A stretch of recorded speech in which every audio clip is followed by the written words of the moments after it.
Some 4,000 demonstrators from the Ravidassia community marched through central London to condemn the murder of one of their holy leaders in Austria in May of 2009. The Ravidassia also defended their rights to freely worship without fear of violence. Joining the protesters were a number of Asian Indian groups from all over the United Kingdom. Casteism! Casteism! Casteism!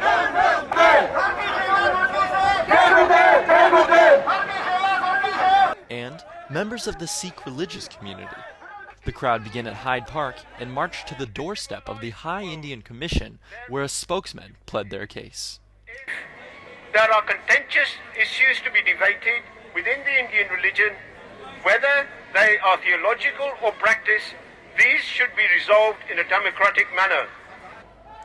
Resolving the conflict in a democratic manner proves to be difficult because the murders in Vienna are still unsolved. Some members of the Ravidassia community suspect that Sikhs of a higher caste are responsible for the violence. Others get angry because they are not allowed to worship in the Sikh temples. We are Ravidassia because we try to go ahead with them, friendly, but in the end they tell us, have your own temple. You can't get any service here. But some Sikhs claim that it's a matter of mistaken identity. The holy book of the Sikhs, which is used in many congregations across India, has been used in the Ravidassia temples in conjunction with their living leader, the one assassinated in Vienna. The Sikhs are against the concept of a living guru because they believe the holy book is their final guru.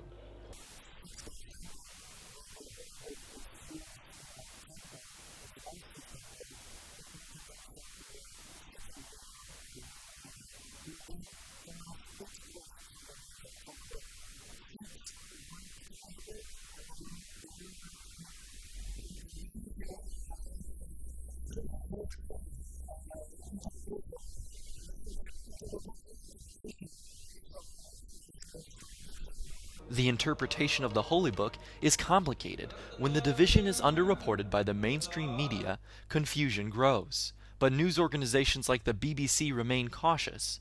They worry about being manipulated.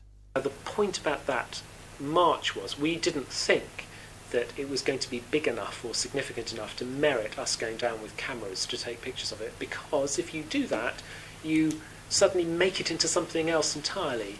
The intervention of the media in a protest is considerable, and so they would bend a lot of effort to try and get us to go down there with a camera. But the media's failure to make the effort to adequately explain the strife between the Ravidassis and Sikhs adds to the tension and continues to confuse the public. Reporting from London, this is Daryl Bajoris.